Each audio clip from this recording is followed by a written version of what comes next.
It's the early 2000s, and being famous sounds like a good idea. Fame and fortune are timeless objectives, but the pop stars of the late 90s and early aughts had reached unprecedented levels of notoriety and denim.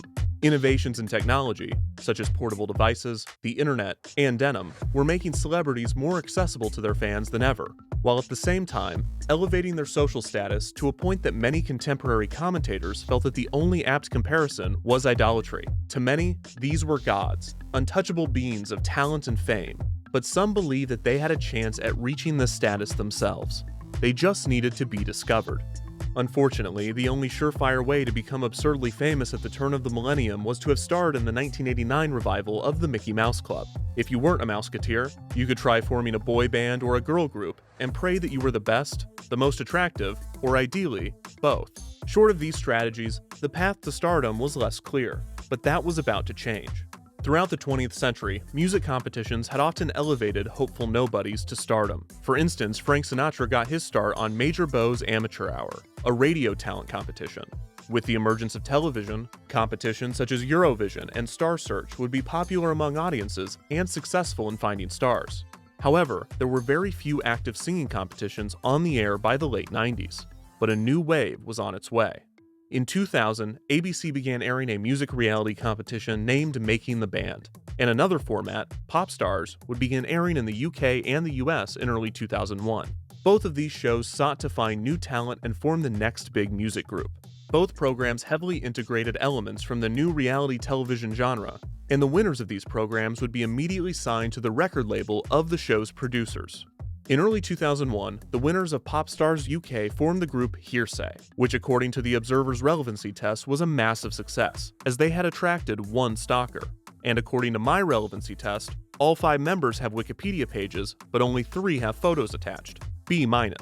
Pop Stars US formed Eden's Crush in early 2001, which launched the career of future Pussycat Dolls lead singer Nicole Scherzinger. But unfortunately, only 2 of its members have Wikipedia pages and only Nicole has a photo. F. Making the Band on ABC had formed O-Town. Of the 5 original members and 1 replacement, 2 Wikipedia pages, 1 photo. Also F. Wikipedia is not always correct when it comes to facts, but the Wikipedia Music Group relevancy test does not lie. In 2001, British music and television mogul Simon Fuller noticed the interest in these new programs. Fuller was best known as the manager of the Spice Girls, until he was fired by the group in 1997. Seeking other ventures, Fuller attempted to create a music competition and star-launching format of his own, which would be named Pop Idol. The show would begin airing in the UK on ITV in late 2001. Pop Idol combined multiple successful elements of other music competitions, with 3 key differences that set it apart. First, unlike Pop Stars and Making the Band, the goal of Pop Idol was to find a singular star, not form a group. Second, the show would have live episodes featuring the competitors performing. Third, and most importantly, Pop Idol would allow the audience to vote and decide its winner. Fuller hoped that the show's format would be popular enough to launch the career of the UK's next big recording star. But the show's popularity would receive a major boost from the harsh critiques of one of its judges, music executive Simon Cowell. I believe you. Mark yourself out of 10 on that one. About 7 with a bit of a sore throat. 2. Cowell became known for his honest and often cruel feedback to performers, and Pop Idol would make a celebrity out of Simon before the show's actual winner had been chosen. Pop Idol was an immediate hit and was watched by 10 million viewers a week. Over 15% of the country's population tuned into the competition. The 2 finalists instantly became charting musicians. The winner, Will Young, immediately broke the record for the fastest-selling single in British history, outperforming the Beatles in this category. The show's success in the UK led Fuller and Cowell to pitch a version to networks in the US, eventually convincing Fox to air a season of the competition. The show, renamed American Idol: The Search for a Superstar, began airing on June 11, 2002. American Idol would feature a panel of 3 judges. Simon Cowell would also serve on the American Idol panel, bringing the same surly energy that had made him famous on Pop Idol. I can honestly say you are the worst singer in America. Really? Cowell would be joined by Randy Jackson, a bass player and music producer, and Paula Abdul, a pop star who had found success in the late 80s and early 90s. 2 hosts, Ryan Seacrest and Brian Dunkelman, would guide contestants and audiences through the competition. The first step in finding the new American Idol was an elaborate open call audition held in multiple cities throughout the country. Thousands of prospective contestants were judged by casting directors, and a select few of these singers made it in front of the 3 celebrity judges and potentially onto national television.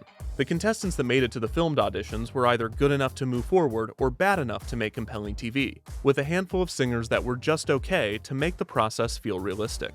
Throughout these first 2 episodes, Cal showcased his signature snark, shocking the contestants and his fellow judges with how far he was willing to go to shut down the hopeful singers. Well, Jennifer, here's a new word. That was extraordinary. Thank you. Extraordinarily bad. You taking singing lessons? There was this lady up in Montana. Do you have a lawyer? No, I don't have a lawyer. Get a lawyer and sue her. I thought you were fantastic. I didn't. The harshness of these critiques was an immediate point of discussion around the country, as was the poor singing ability and lack of self-awareness of some of those auditioning. These humorous auditions were presented alongside contestants with true talent, many of which were immediately relatable to audiences, showcasing their singing abilities, confidence, and denim. I like this. Is that a skirt? This needs to be my pants. The show had an obvious bias towards singers who matched the ridiculous beauty standards of the early 2000s, a bias that the program stated explicitly and justified as a necessary attribute for any potential idol. The problem I have is that you don't look like an American Idol. And she just sang an Aretha Franklin song. I do not believe that if Aretha Franklin entered this competition, she would win it. Now, I don't make the rules. Evelyn McDonnell, writing for the Miami Herald, said, quote, "American Idol takes our cultural obsession with celebrities, strips it bare, abuses and humiliates it, then redresses it in its own mode and sends it smiling back at us." This was written 2 weeks after the show premiered. Evelyn, pace yourself, this show might be around for a while. Whether it was a genuine interest in vocal talent or some biological yearning for the age of public executions, audiences were hooked on American Idol from the very beginning. The program was the breakout hit of the summer of 2002, and as the competition progressed, ratings continued to climb. Of the 10,000 auditions, 121 singers were asked to come to Los Angeles for Hollywood Week, a grueling audition process in which the 3 judges narrowed the field down to just 30 contestants. After this, the true appeal of the program began, as from this point on, it would be up to the audience watching at home to decide which contestants moved on and which were eliminated. The 30 contestants were split into 3 groups of 10, with an episode dedicated to each group. 3 contestants would emerge from each pool, with an additional wildcard show allowing for 1 additional contestant to round out the top 10. From there, 2 contestants were eliminated to create a top 8, and after that, only 1 contestant was eliminated each week. Finally, on September 4th, 2002, the Season 1 finale of American Idol aired, and Kelly Clarkson was announced as the show's first winner. As with Pop Idol, the promise of the show was fulfilled, and Clarkson was immediately elevated to mainstream stardom. She signed a record deal under Simon Fuller, and soon she was a legitimate charting musician. It was completely fabricated, planned from the beginning, yet it was more authentic than most industry success stories. The show was filled with these dichotomies: the cruel mixed with the wholesome, the staged mixed with the democratic. The value or morality of the program was up for debate, but it was certainly gripping television audiences. Just 1 season in, the show was already an overwhelming success, both in terms of ratings and star creation. But the phenomenon that would be American Idol was just beginning. While thousands of Americans were dreaming of receiving a golden ticket to the real Hollywood, a fake Hollywood in the swamps of Florida was struggling with its identity. Disney-MGM Studios theme park had been put into development in the mid-1980s, shortly after Michael Eisner had become CEO of Walt Disney Productions. Eisner had come to the company from Paramount Pictures, and he brought with him energy, creativity, and knowledge from a pitch he had been given by MCA in July of 1981 detailing their plans for Universal Studios production facility, tram tour, and theme park in Central Florida. They had plans for a recreation of a Golden Age Hollywood Boulevard, a stunt show, a sound effects demonstration. They wanted him and Paramount on board. He had been shown the plans. He knew the plans. Allegedly. Less than a year after Eisner took the helm at Disney, plans were announced for a new Walt Disney World attraction, named the Disney-MGM Studio Tour. Disney planned to build production facilities and sound stages for both live-action and animation production. This new experience would also feature a recreation of a Golden Age Hollywood Boulevard, a stunt show, a sound effects demonstration, and more. Disney entered into a licensing agreement with MGM to use their name as well as properties from their film library. Similar licensing deals with Paramount and Sony were signed to create a more authentic and modern Hollywood attraction. In late 1986, MCA would finally greenlight the construction of Universal Studios Florida. Due to Disney-MGM's similarities to Universal's original plans, MCA evolved their concept to feature more large-scale attractions resembling those found at Disney parks. Meanwhile, the Disney-MGM Studios Tour was developing into the Disney-MGM Studios theme park. which would now feature a tram tour to closer resemble Universal Studios in Hollywood. A key feature of both parks would be the film production facilities being built on site, but Disney-MGM was relying on theirs to be the star attraction, with the signature studio tour to last 2 hours. Disney would beat Universal to the punch, with the Disney-MGM Studios theme park opening on May 1st, 1989. Along with the studio tour, the park would feature a dark ride depicting scenes from famous films, as well as a stunt show themed to the Indiana Jones franchise. The park also offered several themed dining experiences, and more modest shows and demonstrations were scattered throughout the park. Just off of the Mickey Mouse-shaped hub was Superstar Television, a show in which audience participants were inserted into their favorite television programs through the use of physical sets and clever compositing. Over the course of the 25-minute show, guests would be inserted into vintage shows such as I Love Lucy and The Howdy Doody Show, and contemporary programs such as Cheers and The Golden Girls.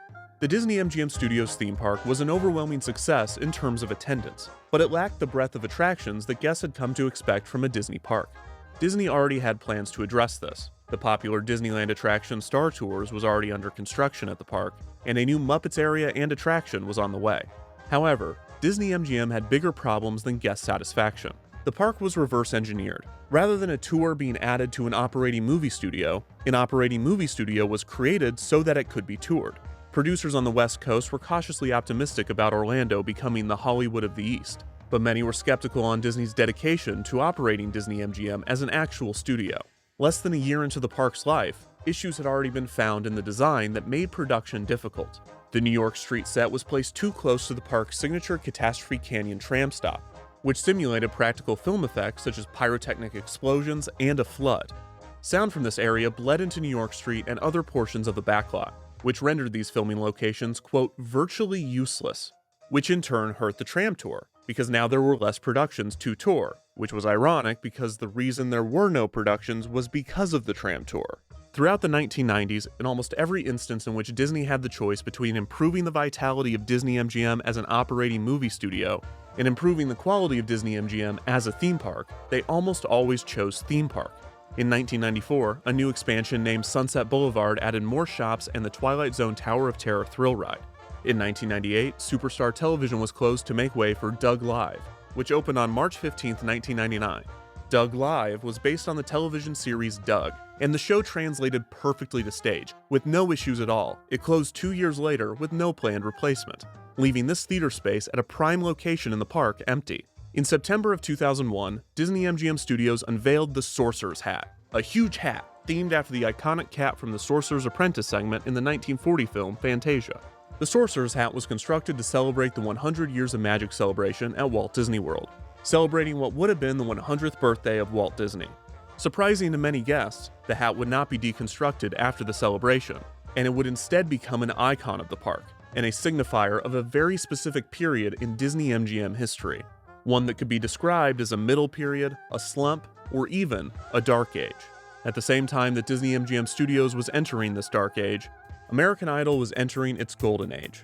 After the success of the show's first season, a second season of American Idol was quickly put into production, moving the program up from its summer slot to begin airing in January of 2003. You sounded like a dog dying. The next American Idol. Season 1 had not only created multiple stars, but it had motivated thousands of prospective ones. The open call for auditions saw 70,000 people try out for the show, and the production had to begin renting out stadiums to handle the crowds. The show started splitting the process over multiple nights, with 3 episodes dedicated just to auditions in Season 2. The number of singers moving on to Hollywood Week was increased from 121 to 234, and this stage now featured multiple elimination rounds, resulting in 32 singers moving on to the semifinals.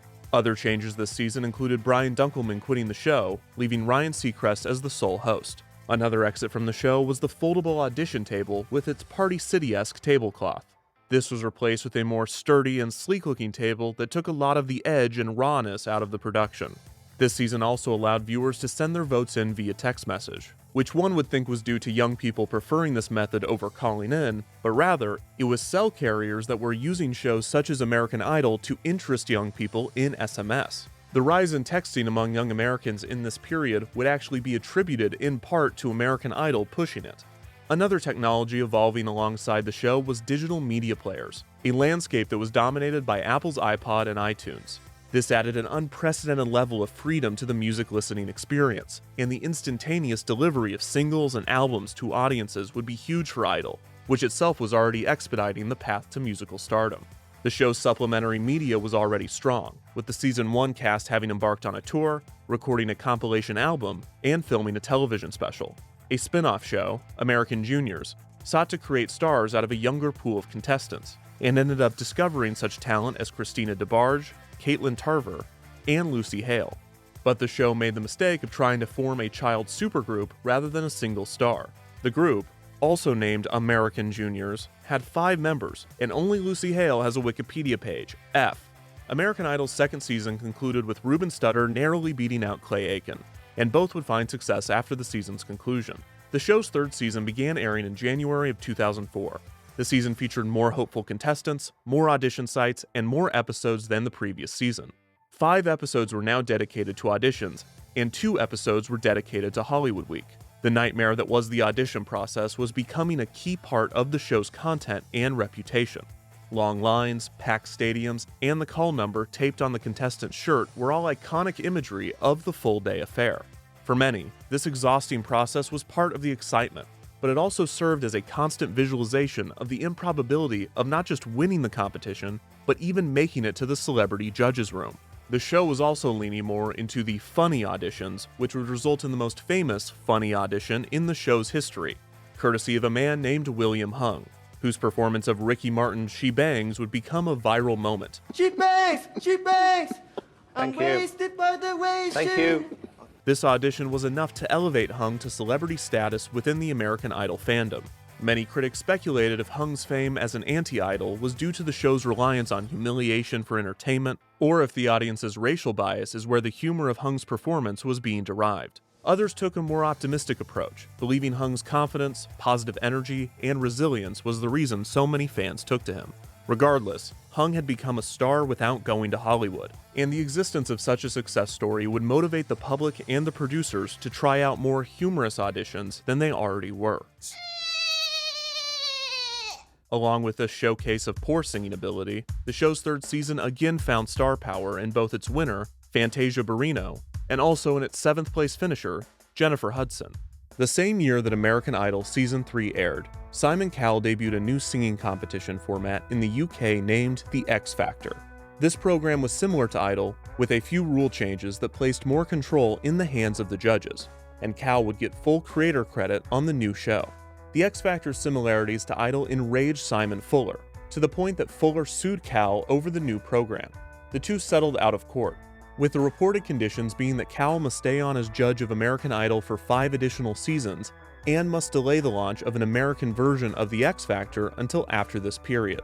Season 4 of American Idol would begin airing in January of 2005, and while this season would have 1 less episode overall, there were now 6 audition episodes and 4 Hollywood Week episodes. The show's star-making power was as strong as ever, with Season 4 winner Carrie Underwood becoming a platinum recording artist within months of winning the competition. American Idol's 2006 season produced winner Taylor Hicks. Hicks would not reach the level of stardom that the show's previous winners had, but Season 5 would find a bigger star in 4th place finisher Chris Daughtry.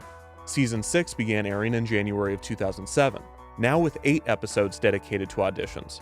This season started with strong viewership on par with the show's past success, but ratings gradually began to decline as the competition progressed.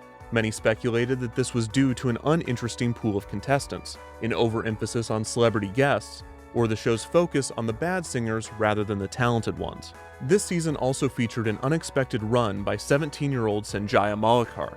Sanjaya showcased his singing ability in his audition, but his performances after Hollywood Week were less than stellar. These lackluster, shaky performances became the most memorable storyline of the season, and despite the frustration of the judges, Sanjaya developed a cult following and continued to escape elimination. Ironic voting campaigns for Sanjaya began, with radio personality Howard Stern pushing his audience to vote for the singer as a joke. Vote Sanjaya! No, I'm an American! I will vote for Sanjaya! At the same time, Sanjaya developed an authentic base of young fans who supported him for his looks and hairstyles, which he would dramatically change from week to week. Some speculated that Sanjaya was the reason that Idol was dropping in the ratings, but this was proven false, as after his elimination from the top 7, the ratings dropped even lower. suggesting Sanjaya's presence was actually helping the show. At the very least, the existence of a Sanjaya spelled danger for the competition, as it indicated that American Idol fatigue might be setting in, motivating viewers to memify the voting process just to make the show feel fresh. Despite the show's dip in ratings, this season would still find A-list talent in its winner, Jordan Sparks. Whether American Idol was a fading star or had simply experienced an off-season had yet to be determined, but the program was still one of the most popular shows on television, and a bright spot in Fox's lineup. In fact, American Idol's position in pop culture was so strong that a struggling theme park was seeking to borrow some of its star power.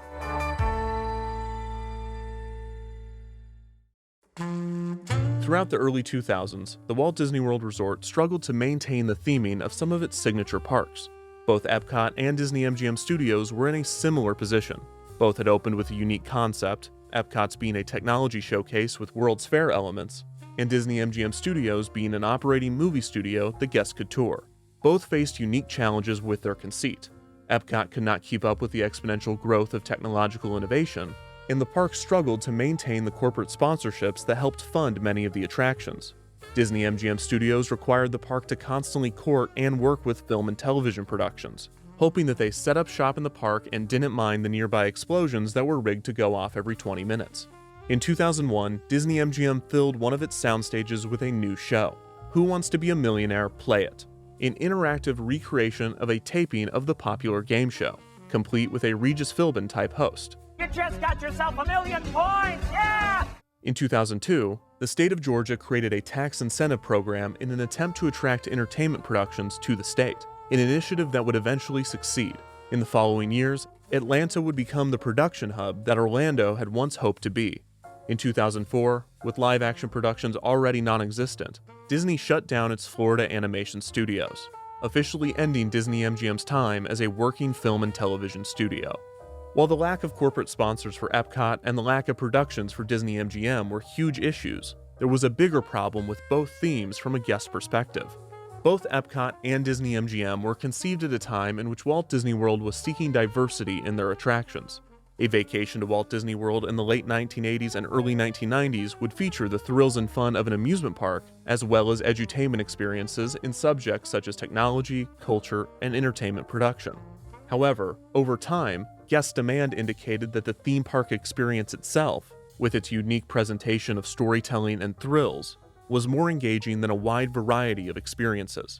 For general audiences, 2 themed thrill rides was better than 1 thrill ride and 1 edutainment demonstration. This left Disney-MGM and Epcot in a predicament. With so much infrastructure and attractions dedicated to their respective concepts, both needed to pivot to meet the demands of guests without completely abandoning their original themes.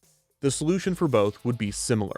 Epcot would remain a park focused on technology and information, but new attractions would be built that presented these topics in the most thrilling and adrenaline-focused manner imaginable.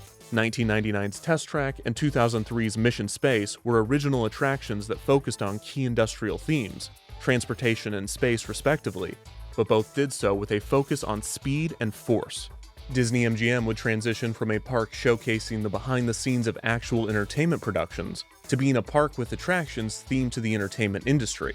1999's Rock and Roller Coaster and 2005's Lights, Motors, Action Extreme Stunt Show were still within Disney-MGM's Hollywood theme, but both were focused more on intensity, and when combined with Star Tours and Tower of Terror, Disney-MGM gained a reputation as a park for older kids who were seeking thrills. In August of 2007, it was announced that Disney would finally excise MGM from the park's name. MGM and Disney had been in conflict over the name usage since before the park opened, but despite Disney still legally having the rights to use the MGM name, it no longer represented the direction of the park.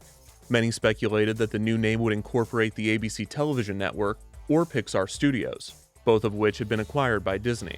However, the new name for the park would simply be Disney's Hollywood Studios, leading many to point out that there were no longer operating studios in the park. Despite new attractions and the name change, the park was still in desperate need of a hit, an attraction so appealing that every Walt Disney World visitor would be forced to find time to visit the park. Disney's Hollywood Studios needed a star, and it had something big in mind, an experience that would keep the park above water based on a property that America could not get enough of: Toy Story. In 2007, it was announced that a new interactive Toy Story ride, named Toy Story Mania, would be coming to Disney's Hollywood studios. This shooting dark ride would utilize 3D imagery and interactive screen technology, allowing guests to participate in a series of carnival games hosted by Toy Story characters. At the same time that the Imagineers were working on this, they were also working on an attraction themed to American Idol. In February 2008, Disney announced that they had entered a licensing agreement with Fremantle Media and 19 Entertainment, the producers of American Idol, in order to create an attraction based on the show. This new attraction would utilize the theater space left empty by Doug Live in the former ABC television theater. The description of the attraction seemed to combine elements of the original Superstar Television and Who Wants to Be a Millionaire Play It, allowing guests to participate in the park's own version of the American Idol television show. Early plans indicated that the attraction would feature 24 audience participants, ages 14 and up, competing in a dramatic singing competition live on stage.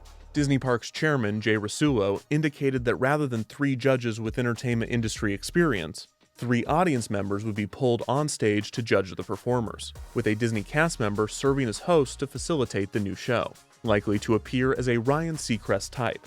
While many of the details were still being decided at the time of the announcement, Disney did reveal the attraction's grand prize for the winning singer, a front-of-the-line pass to an actual American Idol audition, a lucrative item that could save American Idol hopefuls from trudging through the dreadfully long audition process.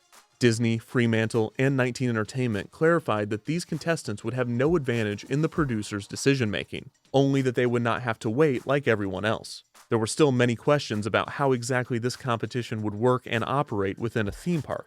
It was predicted that the American Idol attraction would have 6 to 8 shows per day, but just 1 grand prize would be awarded. It was also estimated that around 400 guests would be able to audition. Initial concept art indicated that a major overhaul of the ABC television theater would occur, with a grand entrance alongside Echo Lake. However, this planned renovation was scaled back significantly, with the theater's exterior to be changed very little, with the most notable addition being a large video screen.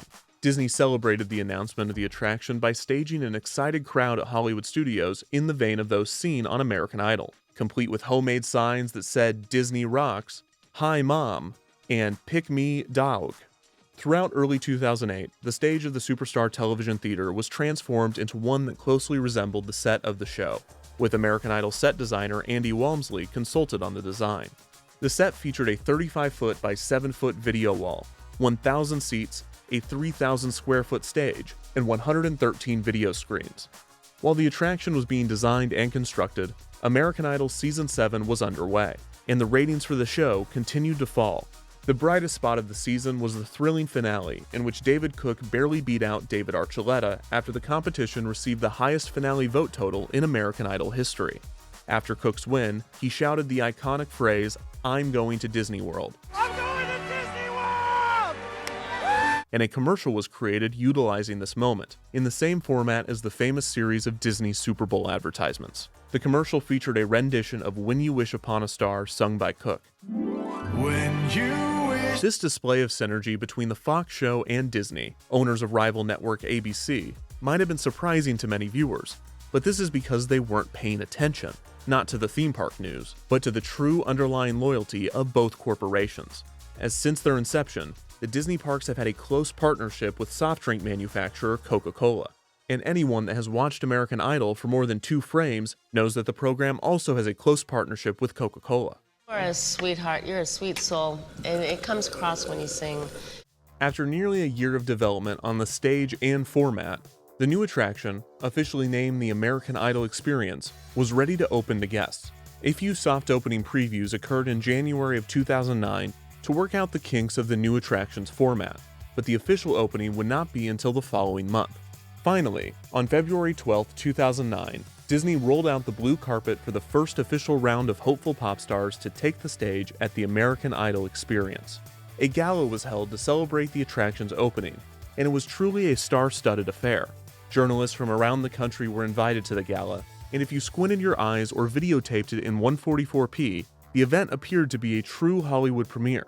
Corralled theme park guests, journalists, and even Disney characters lined the blue carpet, and a special motorcade was held with an impressive cast of special guests, including Ryan Seacrest, Paula Abdul, and multiple recent American Idol finalists. For the first time ever, all 7 American Idol winners, David Cook, Jordan Sparks, Taylor Hicks, Carrie Underwood, Fantasia Barrino, Ruben Studdard, and Kelly Clarkson all appeared together. An actual run of the American Idol experience was occurring simultaneously to this event, with guests competing in the singing competition. But the hopeful idols took a back seat to the real ones. The big show of the day, in which the American Idol experience winners were to be announced, focused very little on the attraction and its contestants, instead dedicating time to multiple musical performances, including ones by David Cook and Carrie Underwood. Ryan Seacrest came out to host the show, and he even got to interact with the attraction's Ryan Seacrest-type host. You couldn't have gotten a bigger guy? They gave me all your old suits. That's right. Every American Idol celebrity guest were asked the same 2 questions. First, was the American Idol experience like the real thing? Apparently it looks exactly like last year's stage. Looks just like American Idol in Hollywood. It is very, very realistic. It's fantastic. It's very exciting. Second, what advice do you have for those participating in the American Idol experience? Just have fun. You gotta have fun. Enjoy life. Be responsible and go to school. During the press event, all 7 winners were presented a trophy by Ryan and series creator Simon Fuller. This microphone-shaped trophy was created by the same designer that created the Oscar statuettes, and it was to be awarded on the actual show in future seasons. The 7 American Idol winners were awarded their retroactive trophies one by one, then forced to hold them for several minutes while the winner of that day's American Idol experience was announced. Gold confetti rained down and fireworks exploded in the theater. It truly was an American Idol experience. But it was not the American Idol experience. The attraction received great reviews from the media that had attended the gala and been dazzled by the literal parade of stars, but this was not an accurate depiction of the attraction. What was this going to be when Carrie Underwood wasn't here, and when Ryan Seacrest wasn't hosting? What actually was the American Idol experience?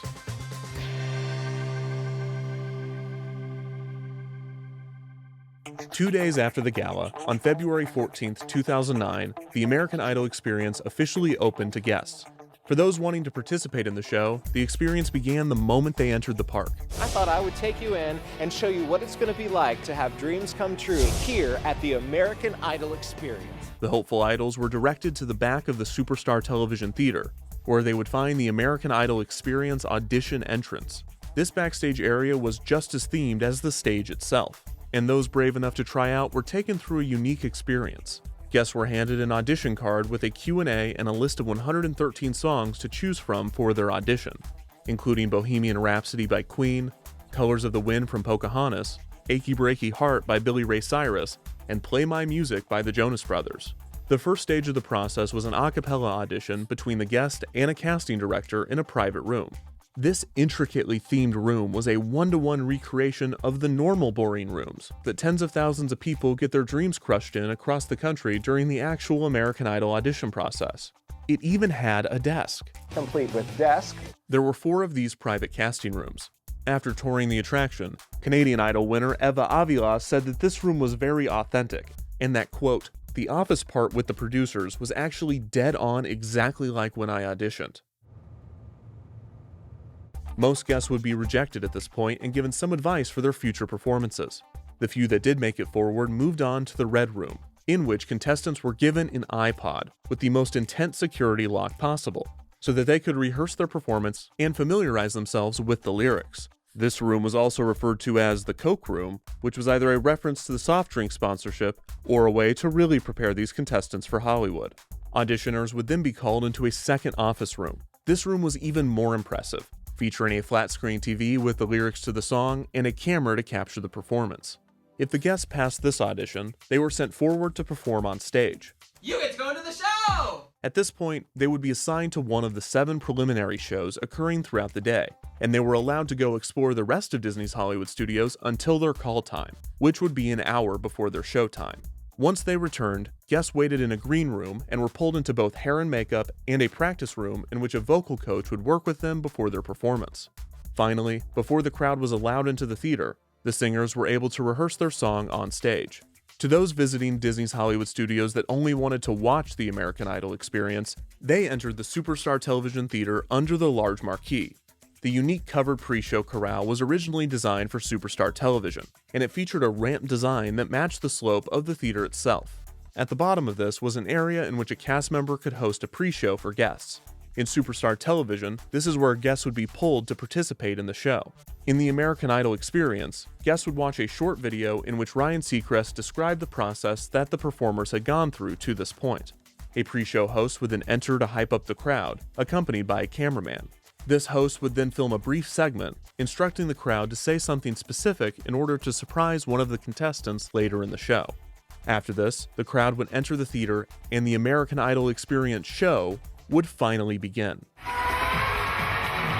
The preliminary show lasted around 25 minutes. The pre-show host would come out and get the crowd excited and ready to be a supportive audience for the group of performers. And start rocking like this. Every day I'm shuffling. After this, a short intro video featuring Ryan Seacrest would play on the large screen. This would lead into a faux credit sequence, with the names of that show's contestants displayed on the screen. After this, the Ryan Seacrest type would come out on stage and take over hosting duties, introducing the 3 contestants as they marched out from backstage and hit their mark. The host would then introduce the grand prize, the Golden Dream Ticket.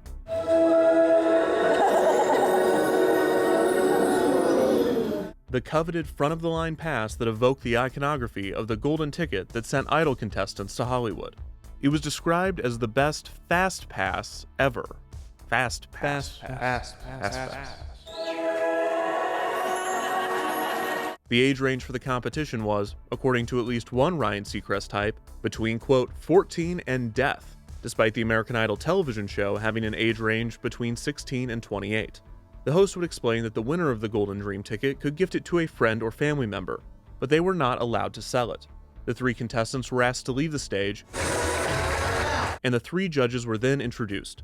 The original plan to have audience members fill in as the judges was abandoned, in favor of 3 actors mimicking the American Idol judge types, trying to match the energy of Randy Jackson, Paula Abdul, and Simon Cowell. In order to make the 3 actors seem qualified to judge the contestants, their resumes were listed out by the host. This part in the show is almost like a magic trick, because anyone that would be hired in a performance-based role such as this at the park would already have a resume with other entertainment industry projects on it. So the host reading them makes them sound like highly sought-after talent judges and not just working performers past their 20s. While the panel would be switched out with different actors filling each role, the typical portrayal was that the Randy type would be the most constructive to the contestant. It's about your initial attack on the song, which will determine how well you do. The Paula type would be the most positive.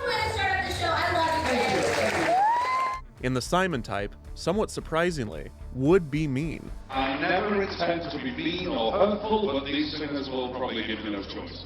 Of course, fake Simon could not be as cruel as real Simon. Juvenile, tuneless, mediocre, and horrible. Simon was in a bad mood, as this was Disney World and the contestants are paying park guests, but he would be as rude as possible without going too far over the line. You are to pop music what Hannibal Lecter is to the Food Network. The audience was encouraged to boo fake Simon as if he were a villain in a melodrama.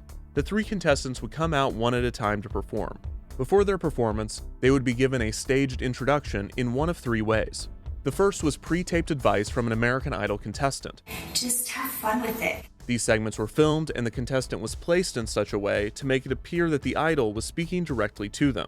The second introduction was a video biography that the contestant would shoot while they waited for their performance. These would hone in on an interesting, relatable, or sympathetic aspect of the singer's character, in a similar way that the TV show treated its vignettes. What brought me to American Idol is, first we were here on vacation. At one point in my life, I found myself homeless, living out of my car. The final introduction was a crowd of fans chanting the contestant's name. This was the surprise that the audience had filmed in the pre-show corral. The crowd shot was a way to increase audience participation in the show, and it was a nice surprise for the singer, even though this moment was completely fabricated and directed by the pre-show host. These were fake fans. Literally. Each performance would last about 90 seconds and was immediately followed by critiques from each judge.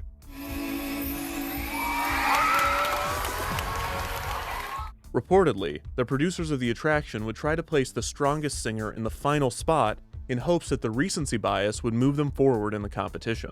After all of the contestants had performed, the Ryan Seacrest type would introduce another pre-taped Idol cameo featuring Jordan Sparks. who would lead the audience in a rendition of I've Got the Music in Me. For clarification, I've Got the Music in Me is a 1974 song by the Kiki D Band. It is not You Are the Music in Me by the cast of High School Musical 2, which was being performed just a few feet away in front of the Sorcerer's Hat. Coincidentally, this video featured Jordan Sparks and other singers performing outside the Sorcerer's Hat, along with footage of the Lights Motors Action Extreme Stunt Show.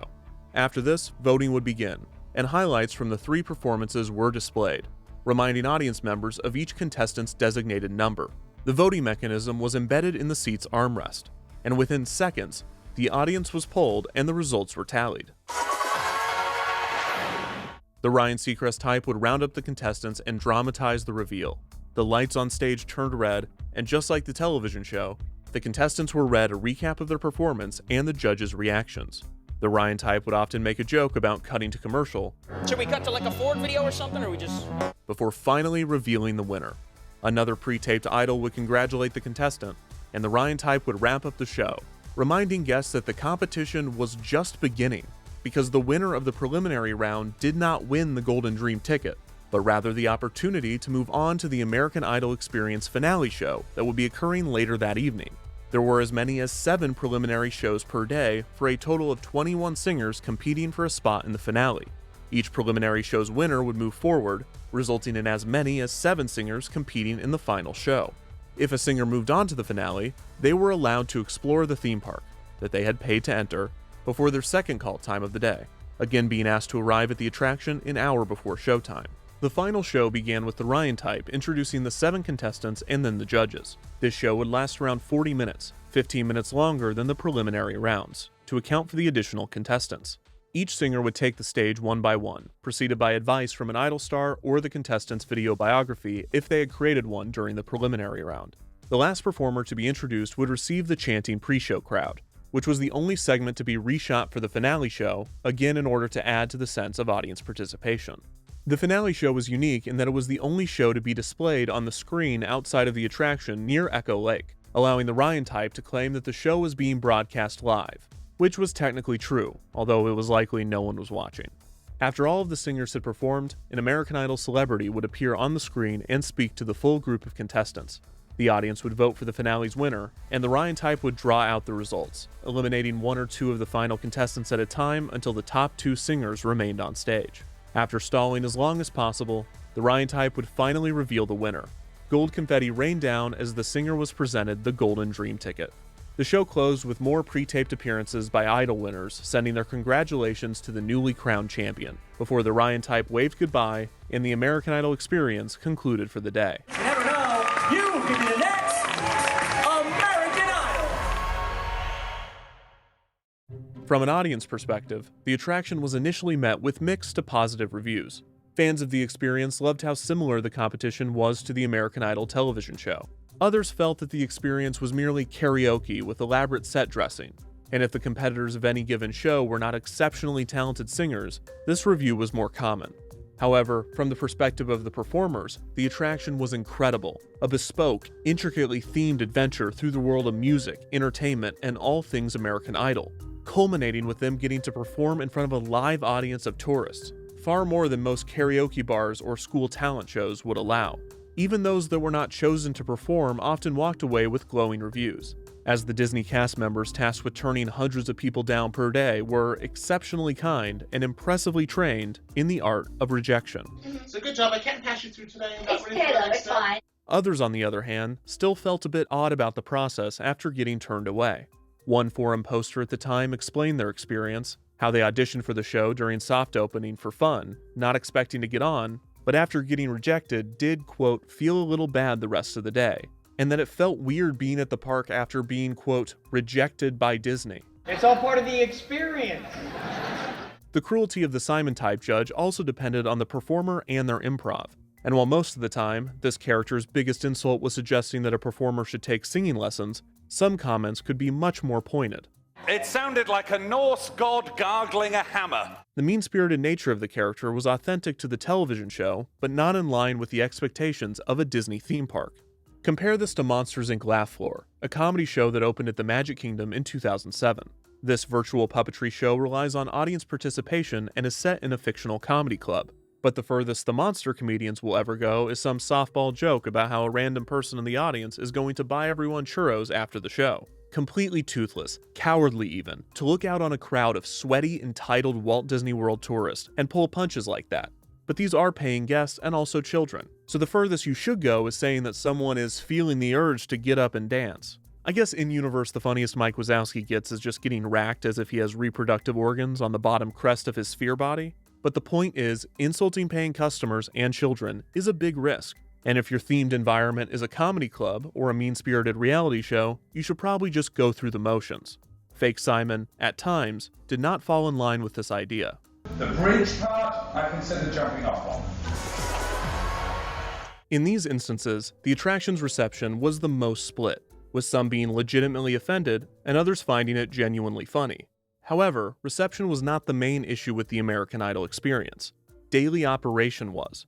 The elaborate nature of the competition required a huge time commitment from contestants. When auditioning, guests were told that, if they were to make it to the finale, 6 hours of their park day would be dedicated to the attraction. This was around half of the park's operating hours. On top of this, contestants could not join lines at other attractions if the wait would make them miss their callback time. Disney did sometimes offer fast passes to contestants so they could enjoy the park, but for the most part, the American Idol experience was an all-day affair for those performing. For many, this was not an issue, and they knew this going in. Dream Ticket winner Claire Ann Martin said, quote, "We planned our whole week around the Disney Idol experience. We heard about it online, and we decided that we definitely wanted to try it out." Claire also said that, quote, "Getting the ticket was the high point of my life." She was only 14 at the time, so that's fine. The biggest issue that the operations team faced was recruitment. To coincide with the attraction's debut and to attract potential contestants, Disney created a web page with information on the process and how to audition. There was also a minigame called Judge This that allowed you to play as a judge. La la la la la la la la la la la la la.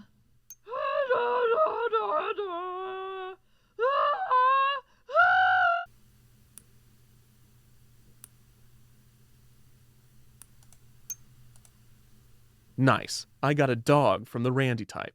Old MacDonald had a farm, E-I-E-I-O. Take me out to the ball game, take me out with the crowd. Row, row, row your boat. Wow, this is an old website. Just look at that graphic in the corner. On this site, guests could sign up to audition ahead of their visit to Hollywood studios. The attraction would mainly rely on walk-ins and would cut off auditions when all of the shows were filled or at 2 p.m., whichever came first. The American Idol experience relied on a constantly refreshing pool of contestants, making daily operation less predictable than a typical theater show. But there were other issues on the horizon. The American Idol experience's debut in 2009 coincided with several turning points in the history of Disney, the American Idol television show, and the world as a whole. The most obvious was the Great Recession, which was in full swing while the attraction was being developed and was still ongoing when it opened. At the same time that Disney was developing the American Idol experience, the parks were feeling the effects of the economic downturn, with many families not having the resources to spend money on vacations. Considering the scale of the recession, the Disney parks fared better than many expected, thanks in part to Disney offering generous promotions, such as free admission on a guest's birthday. Still, the company laid off 1,400 people at Walt Disney World due to the downturn. These layoffs began 4 days after the American Idol experience opened. Apart from the recession, another global trend was occurring. This one, cultural. The accessibility of the internet was growing at an exponential rate, and the ability to share media was becoming easier and easier. And almost overnight, real mainstream stars were being discovered on platforms such as YouTube.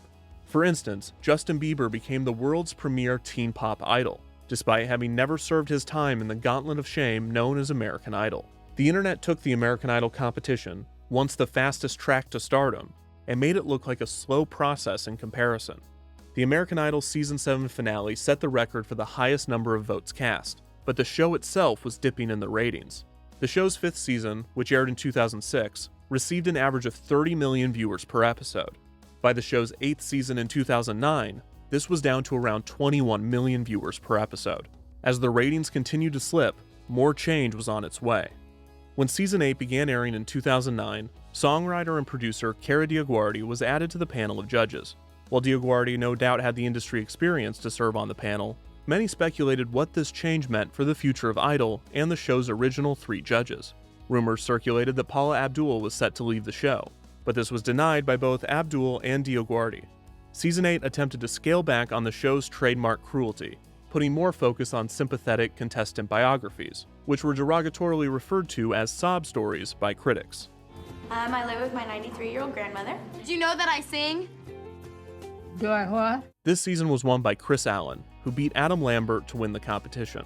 Allen taped his own Walt Disney World commercial and traveled to the resort for a special appearance at the American Idol experience. Allen also filmed new segments for the attraction, which were integrated throughout the show. And I know they'd appreciate any encouragement. Just get up there and have fun. Despite denying her intention to leave the program, in August of 2009, Paula Abdul announced on Twitter that she would not be returning for American Idol Season 9, with pay disputes being cited as the reason. Simon, Randy, and DioGuardi would be returning, and the producers raced to fill the empty seat before the next season. They needed to find someone who was marketable, likable, easygoing, and all around kind. I am the next American Idol judge. Ellen DeGeneres. This was also the season in which General Larry Platt auditioned with his original song, Pants on the Ground, which to this day is still charting #1 in the minds of American fathers. Pants on the ground, looking like a fool with your pants on the ground. The top 5 this season featured singer Aaron Kelly, the youngest to ever make it this far in the competition, at just 16 years old when he auditioned, and 17 years old when he was eliminated. Kelly is also notable in that he was a Golden Dream ticket winner, getting to skip to the front of the line at his American Idol audition as he had won the American Idol experience at Disney's Hollywood Studios. After his top 5 finish, Kelly would be integrated into the show at the park as proof of the value of the Golden Dream ticket. Season 9 of American Idol was won by Lee DeWyze, and just like Chris Allen and David Cook, DeWyze did a Walt Disney World commercial, made an appearance at the resort and the American Idol experience, and filmed segments for the attraction to be integrated into the show. The best advice I can give you and have fun with it. After Season 9, the judging panel experienced even more shakeups, with DioGuardi, DeGeneres, and most notably, Simon Cowell leaving the program. DioGuardi and DeGeneres explained the show wasn't a fit for them, but Cowell's reasoning was more predictable. The period stipulated by the settlement with Fuller had ended, and Cowell was able to both leave American Idol and launch X Factor in the US. Cowell would not only premiere the show, but he would partner with Fremantle and Fox to do so, once again enraging Simon Fuller. Fuller again sued, seeking executive producer credit and a fee, and the case was eventually settled out of court.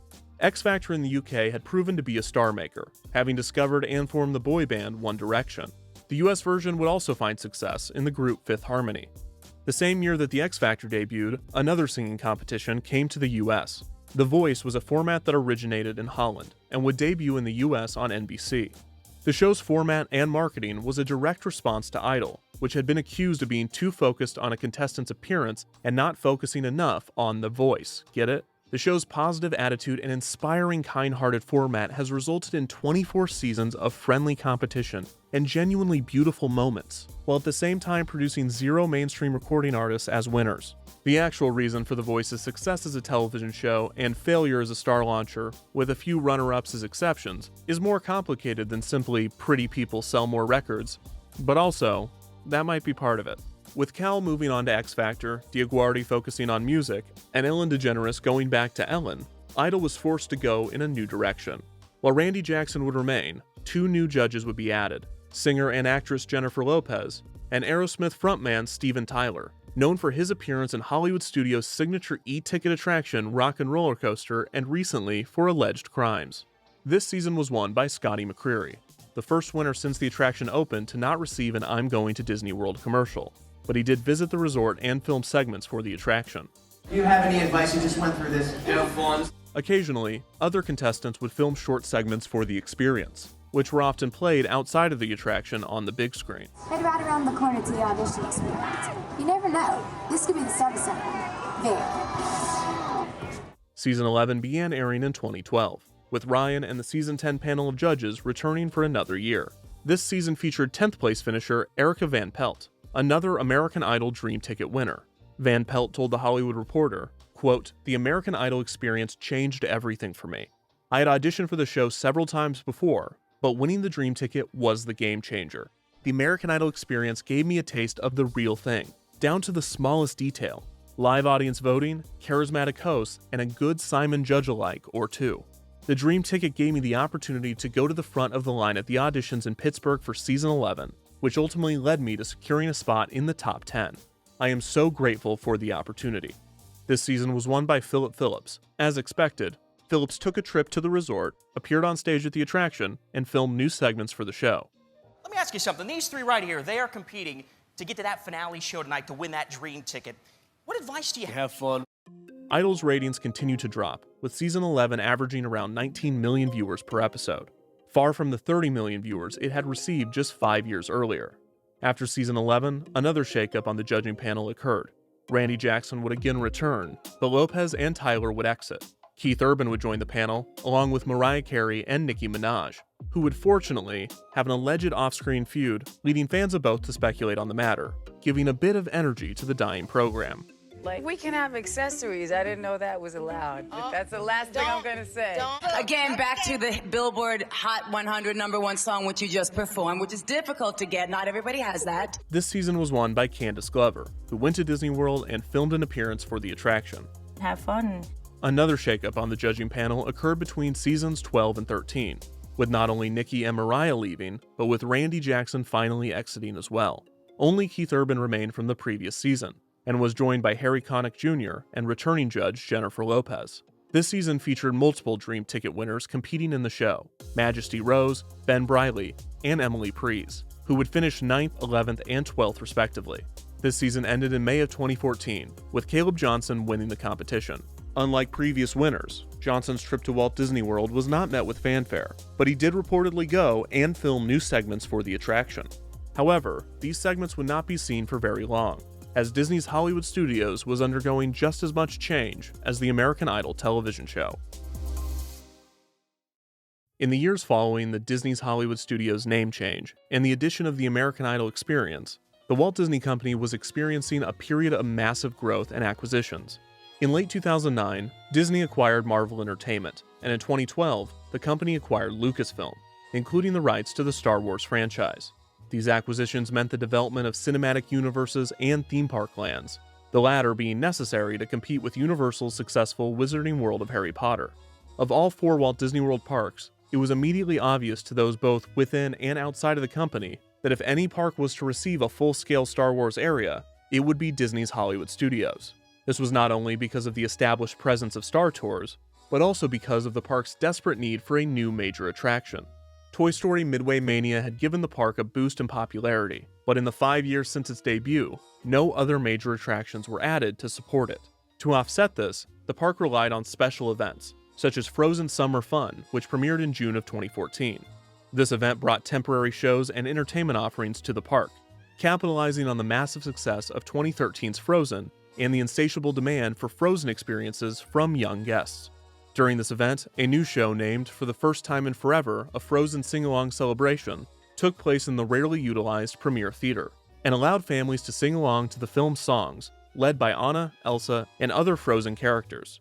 These types of temporary experiences were common for Hollywood studios in this era, and many guests assumed that it was only a matter of time before a major Star Wars attraction was announced for the park.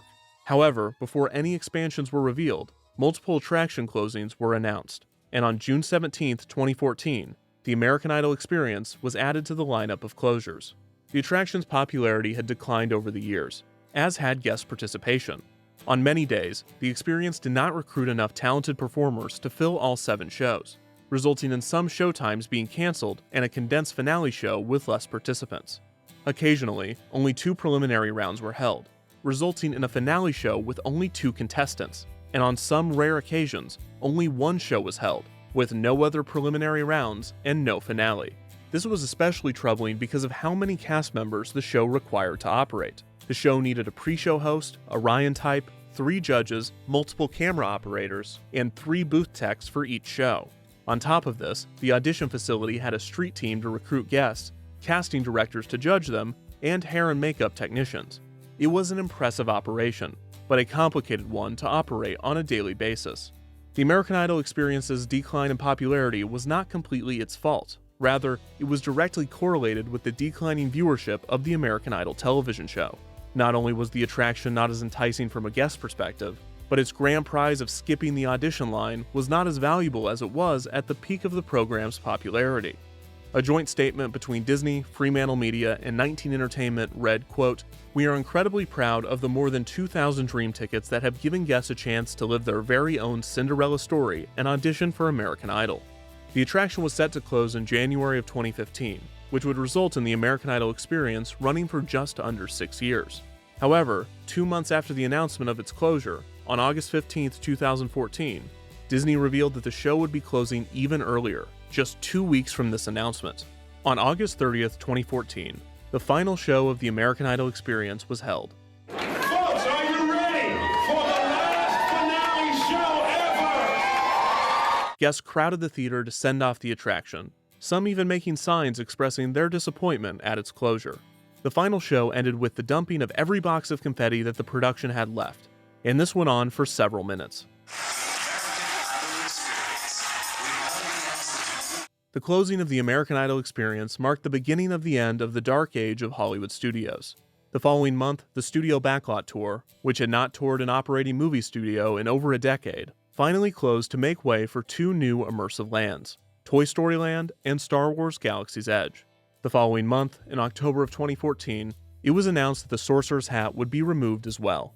Hollywood studios began a years-long transformation, leaving it in a worse state than before, as the massive construction projects caused the closure of more attractions and the creation of more temporary ones.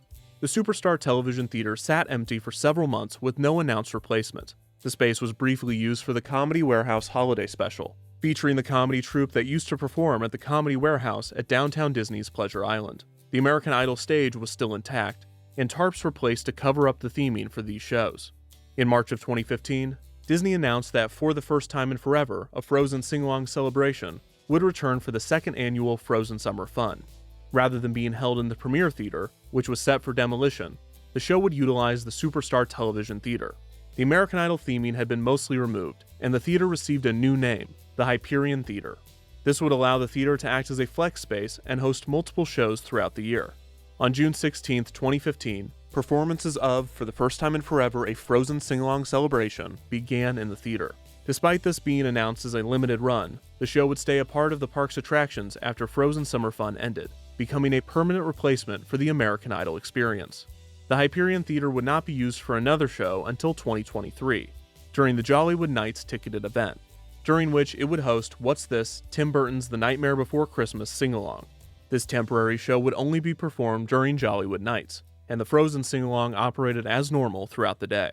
On the backside of the theater, the former American Idol audition entrance was converted into a new character spot for the park, named Mickey and Minnie Starring in Red Carpet Dreams.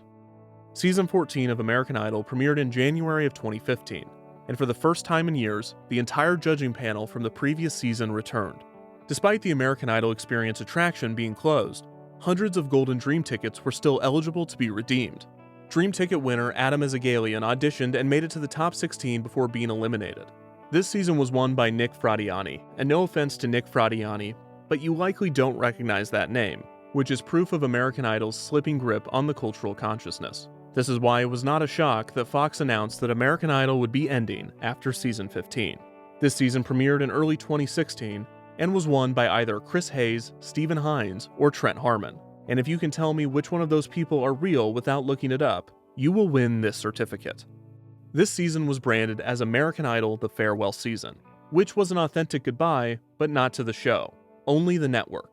Just a year and a half after going off of the air, ABC and Fremantle Media entered into an agreement to revive the show, which would return for a 16th season in March of 2018.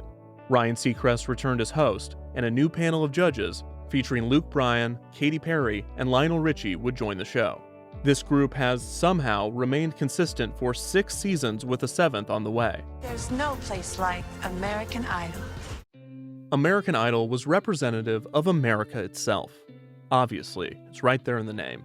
And it was a reflection of our obsession with the idolization of celebrities, dang, also right there in the name. It's difficult to say anything about American Idol that the show itself doesn't admit overtly and unabashedly. Often the show was cruel, which it claimed was a side effect of honesty. The show was obsessed with body image and sex appeal, which it claimed was a key aspect of stardom. The show sought to discover and promote talent just to profit off of them, which it admitted very clearly was the whole point. It's difficult to dismiss any of these beliefs as shallow or cynical when the show was consistently successful in churning out legitimate mainstream stars. American Idol didn't invent the reality TV show genre, democratic talent competitions, or the aesthetic requirements of early-aught stardom, but it became a landmark example of all three. It was a reflection of the culture of that era, and in being so, it became a staple of it. The American Idol experience attempted to capture and distill that energy into a family-friendly theme park attraction, to mixed results. The attraction did its best to balance the show's tone, talent, and energy, all while being entertaining to theme park guests, but its success was directly tied to the relevance of the television show that it was based on. Whether it was the shakeup in its cast, the emergence of faster star generators, or America falling out of love with television and in love with the internet, by the time the American Idol experience debuted, American Idol was past its prime. The American Idol television show survived and evolved into a feel-good television program that, like its contemporaries, is less concerned about turning its competitors into A-listers. However, the American Idol experience was simply too complicated and expensive to run, and its real estate too valuable to survive the transition that Disney's Hollywood Studios was undergoing. The attraction is most fondly remembered by those that had the chance to participate in the full thing. The elaborate backstage audition process, invisible to the audience, was truly an experience like no other at a theme park. And for those that were talented and dedicated enough to spend an entire day's admission on participating in it, it was all worth it when they saw that desk.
The American Idol experience is amazing, and it is in your face.